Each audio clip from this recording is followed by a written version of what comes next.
जय श्री कृष्ण दोस्तों। आज की वीडियो में हम लोग सुनेंगे सकट चौथ व्रत की कहानी।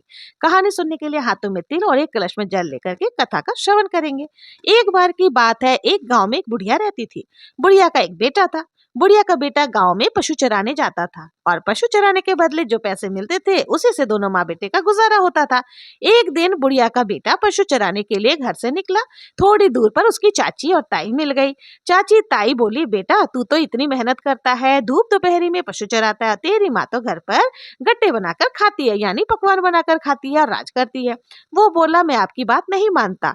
तो वो बोली, ठीक है, नहीं मानता तो जाकर खुद ही देख ले। आज थोड़ा जल्दी अपने घर चला जा, जाकर देख ले तेरी माँ पकवान खाती है। उस दिन उसका बेटा थोड़ा जल्दी घर लौट आया। उस दिन का दिन था सकट चौथ का। बुढ़िया ने व्रत रखा था। बेटा आज पहले से थोड़ी देर पहले घर आ गया। घर आकर देखा तो उसकी माँ कढ़ाई में तिल भून रही थी। अब उसने सोचा कि मेरी चाची ताई तो ठीक कह रही थी, मेरी माँ तो यहाँ पकवान बना रही है। वो बोला, माँ मैं तो घर छोड़ करके बाहर जाना चाहता हूँ। उसकी माँ बोली, बेटा क्या बात हो गई? बोला, माँ मैं तो यहाँ पशु चराने चला जाऊं और सारे दिन जंगल में पड़ा रहूं और तू यहाँ पकवान बनाकर खावे। मेरे तो खिलाना तो दूर, बताती तक नहीं कि तूने आज घर में पकवान खाए थे। माँ बोली, बेटा आज सकट चौथ का व्रत है, मैंने तो तेरे लिए ही व्रत रखा है, इसलिए तिलकुट बना रही थी। बोला, ना माँ मैं तो नहीं मानता, मैं तो तुझे छोड़कर बाहर जाऊंगा। अब बुढ़िया ने सोचा कि भाई ये सिखाया पढ़ाया हुआ ही लगता है, ये तो मानेगा नहीं। बुढ़िया बोली, ठीक है बेटा चला जा, लेकिन मेरी कहानी सुने हुए ये तिल अपने साथ लेकर के जाना। जहां भी तुझ पे कोई मुसीबत आए या भीड़ पड़े तो तू इस तिल को पोर करके बैठ जाना। अगर तेरे नाम के व्रत करती होंगी तो मुसीबत तुझसे बहुत दूर चली जाएगी। बोला, ठीक है माँ, और वो तिल अपने साथ लेकर के घर से निकल गया। चलते चलते रास्ते में जंगल मिला और जंगल में एक शेर खड़ा था। अब तो वो सोचने लगा, भाई ये शेर तो मुझे खाएगा ही। मुसीबत में सबसे पहले इंसान को अपने माँ बाप ही याद आते हैं। अब शेर को देखते ही उसे भी अपनी माँ की याद आ गई। माँ की याद आई तो उसने माँ के दिए हुए तिल अपने चारों तरफ पोर करके बैठ गया। बोला, हे सकट चौथ माता, अगर मेरी माँ ने मेरे नाम के व्रत सच्चे मन से किया होगा तो ये शेर गाय बन जाएगा और पूंछ हिलाते हुए चला जाएगा, नहीं तो आज मेरा मरना तो तय है। अब उसकी माँ ने तो उसके नाम का व्रत ही करा था। शेर गाय में परिवर्तित हो गया और पूंछ हिलाता हुआ वहां से चला गया। बोला, भाई आज तो बहुत बाल बच गए। जंगल में आगे चला, जंगल पार किया तो देखा कि एक बहुत बड़ी सी नदी उफान मारती हुई बह रही है। अब उसने सोचा, अगर मैं इस नदी को पार करूंगा तो डूब के मर जाऊंगा, और अगर पार नहीं करूंगा तो जंगल में जानवर मेरे को खा जाएंगे। रात को मैं जंगल में रुक नहीं सकता। उसने सोचा, भाई मेरा मरना तो तय है। अब मुसीबत में फिर उसे अपनी माँ की याद आई और वो तिल भी पुर करके बैठ गया। बोला, हे सकट चौथ माता, अगर मेरी माँ ने मेरे नाम का व्रत किया होगा तो ये नदी दो हिस्सों में बढ़ जाएगी और बीच में से रास्ता बन जाएगा, नहीं तो मेरा मरना तो तय है। अब उसकी माँ ने तो उसी के नाम का व्रत किया था। सकट चौथ माता की कृपा से नदी दो हिस्सों में बढ़ गई, बीच में रास्ता बन गया। रास्ते से निकलकर वो दूसरी नगरी में जा पहुंचा। उस नगरी में गया तो देखा एक बूढ़ी पुए पूड़ी बना रही है और रोती जा रही है। अब बुढ़िया को रोता हुआ देख करके उसने पूछा कि माँ सुख दुख तो एक साथ आते नहीं है, तुम क्यों रो रही हो? तब बुढ़िया बोली, बेटा इस नगरी में हर छठे महीने में आव पके हैं और हर घर से एक इंसान को जाना पड़े है।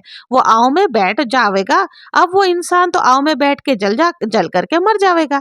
अब की बार मेरे घर का नंबर है और एक ही मेरा बेटा है। अब मेरा बेटा आव में जल करके मर जाए, इसलिए मैं बहुत ज्यादा दुखी हूँ। अब मेरा बेटा आखिरी बार मेरे हाथ का खाना खाएगा, इसलिए मैं ये पूड़े और पुए आदि बनाकर उसको खिलाना चाहती हूँ।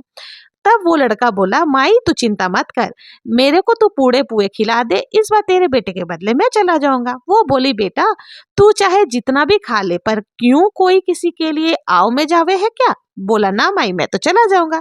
अब भर पेट उसने पूड़े पुए खा लिए और बोला, माई मैं सो हूँ, जब भी राजा के सिपाही आए तो मेरे को जगा दियो। बोली, ठीक है। अब दिन निकला, राजा के सिपाही बुलाने आए। अब बुढ़िया कभी कुंडी खटखटाए, कभी बर्तन बजाए।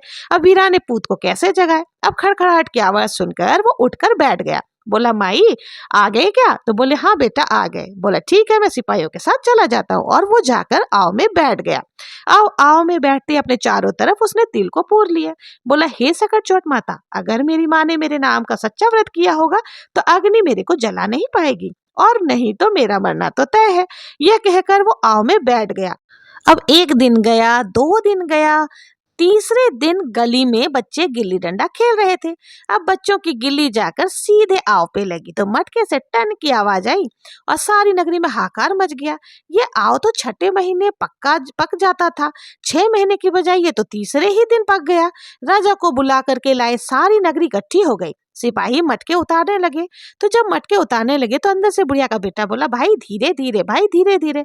अब इंसान की आवाज सुन करके सिपाही तो दूर भाग गए। राजा ने तलवार निकाली, बोले बाहर निकल, तू कौन है? आन है, बान है, भूत है, पिशाच है, कौन है? अब बुढ़िया का बेटा बाहर निकला, बोला ना तो मैं आन हूँ, ना बनान हूँ, ना भूत हूँ, ना पिशाच हूँ, मैं तो बुढ़िया का बेटा हूँ। मेरी माँ मेरे नाम का सकट चौथ का व्रत किया करती थी। चाची ताइयों ने सिखा पढ़ा दिया, उनके भड़कावे में आकर मैं घर से निकल गया। माँ ने ये तिल के दाने दिए थे और कही थी कि जब भी भीड़ पड़े तो ये अपने चारों तरफ पूर लियो। अगर मैं तेरे नाम के व्रत सच्चे मन से करती होंगी तो मुसीबत टल जाएगी। बोले मेरी माँ ने मेरे ही नाम का व्रत किया करती थी, इसलिए ये तिल पूर करके जब मैं बैठा तो मेरे को कुछ भी नहीं हुआ, ये आग भी मुझे नहीं जला पाई। तब रानी बोली, मैं तो अपनी बेटी का ब्याह इसी से करूंगी, मैं तो अपनी बेटी का विवाह इसी के साथ करना चाहती हूँ। इतने में अग्नि भी नहीं जला सकती और शेर भी नहीं खा सकता, पानी में भी नहीं डूब सकता। राजा को बोली, राजा ये तो बहुत ही समझदार लड़का लगता है, इसी से मेरी बेटी का विवाह करवा दो, विवाह इसी के साथ करना चाहती हूँ। अब राजा को भी ये बात समझ आ गई। राजा ने अपनी बेटी का विवाह उसके साथ कर दिया। राजा की बेटी के साथ विवाह करके वो महल में रहने लगा। एक दिन राजा की बेटी और बुढ़िया का बेटा महल की छत पर टहल रहे थे। बादल हो रहे थे। बुढ़िया का बेटा बोला कि देख, हमारे देश की तरफ तो काली घटा छाई है, लगे है जोर से बारिश होगी। अब राजा की बेटी बोली, आपके विदेश है? बोला हमारे देश भी है, गांव भी है, मेरे घर भी है, माँ भी है, सब कुछ है। तो बोली हम यहाँ क्यों पड़े हैं, चलो अपने घर चलेंगे। अब वो बोला अपने पिताजी को कह दे। राजा की बेटी अपने पिताजी के पास गई और जाकर बोली, पिताजी पिताजी, आपके जमाई अपने घर जाना चाहते हैं। राजा बोला, बेटा ये तो बहुत ही अच्छी बात है, घर जमाई खाक जमाई, दूर जमाई लाख जमाई, अब तो खुद चाहते हैं कि भाई तुम लदो बदो अपने घर में रहो। बोली ठीक है, विदा कर दो। अब राजा ने तो खूब अन्न धन हीरे मोती दे करके अपनी बेटी को विदा कर दिया। अब दोनों महल से चले गए। जाकर के बुढ़िया का बेटा अपने गांव के पास गया तो गांव के पास जाते ही एक सिपाही को भेज दिया, जाकर मेरी माँ को कह दो कि तेरा बेटा आया है। सिपाही संदेशा लेकर के बुढ़िया के पास गए। बुढ़िया इधर उधर रो रो करके अंधी हो गई थी। सिपाही ने कहा, बूढ़ी माई तेरा बेटा आया है। तब बूढ़ी माई बोली कि बेटा क्यों मजाक करते हो, मेरी देवरानी जिठानी ने उसे भड़का दिया था और वो घर से कहीं चला गया है, पता नहीं जिंदा है या मर गया, उसका कुछ भी पता नहीं चल रहा। तब सिपाही बोला, माँ मैं मजाक नहीं कर रहा, तुम्हारी बेटा और बहू को साथ लेकर के आया है। अब सारा गांव इकट्ठा हो गया। बुढ़िया अंधी तो थी ही, बुढ़िया को कुछ दिख नहीं रहा था। तो बुढ़िया बोली, अगर ये मेरा बेटा होगा तो मेरी दूध की धार सीधा इसके मुंह पे लगेगी। अब बुढ़िया ने तो लोहे की आंगी पहन रही, जैसे ही बेटे के सामने गई, सकट चौथ माता की कृपा से दूध की धार सीधे उसके बेटे के मुंह पे लगी। सारी मूंछें भीग गई। अब सारे गांव में हल्ला मच गया कि बुढ़िया का बेटा आया है, बुढ़िया का बेटा आया है। अपने बेटे की आवाज सुन के बुढ़िया को दिखाई देने लग गया। सकट चौथ माता की कृपा से बूढ़ी की आंखें वापस आ गई थी। बेटे ने तो झट से अपनी माँ के पैर पकड़ लिया और माँ से माफी मांगने लगा।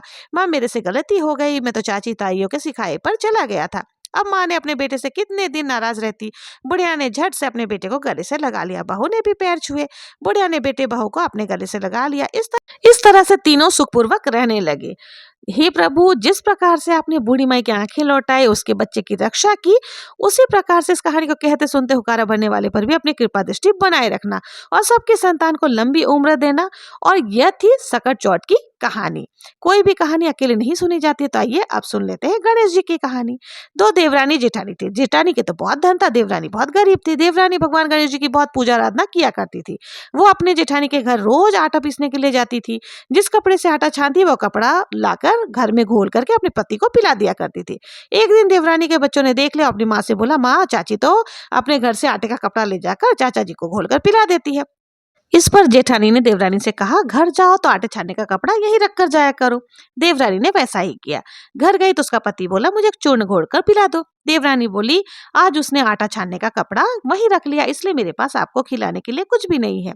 उस दिन उसके पति भूखों मरते गुस्से होकर उसको लकड़ी से मारा। तकदीर से उस दिन चौथ माता का व्रत था।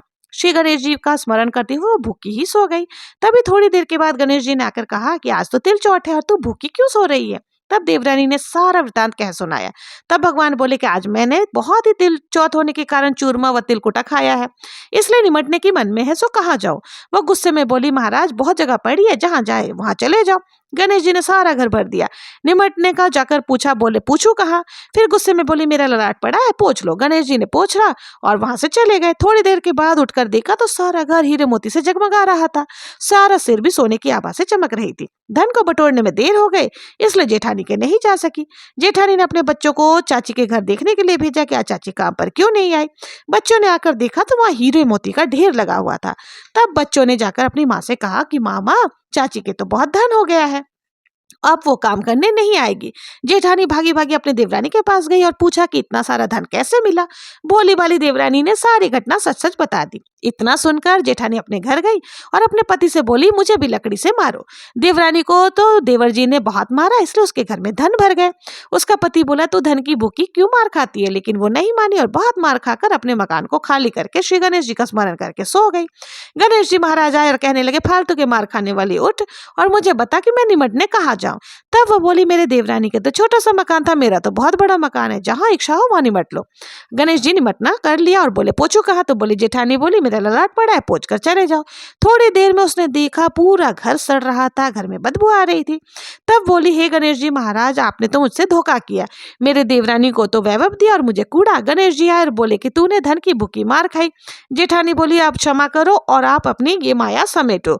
गणेश जी बोले, तेरे धन का आधा देवरानी को दे, तब मैं अपनी माया समेटूंगा। जेठानी ने आधा धन देवरानी को दे दिया, लेकिन एक सुई नहीं दी। तब भगवान ने एक सुई भी देवरानी को दिलाई। तब भगवान गणेश जी ने अपनी माया समेटी। रिद्धि सिद्धि के दाता हे गणेश जी महाराज, जैसा आपने जेठानी के साथ किया वैसा किसी के साथ मत करना। जैसा देवरानी के भंडार भरे वैसे सभी के भरना। कहानी को कहते सुनते होकारा भरने वाले को भी मनोकामनाओं को पूर्ण करना। बोलो गणेश जी महाराज की जय, चौट माता की जय। तो ये थी चौट माता की कहानी और गणेश जी की कहानी। आप लोगों को ये कहानी कैसी लगी? अगर जरा भी पसंद आई हो तो प्लीज मेरे चैनल को लाइक, शेयर एंड सब्सक्राइब करना ना भूलें। मिलते हैं नेक्स्ट वीडियो में किसी और व्रत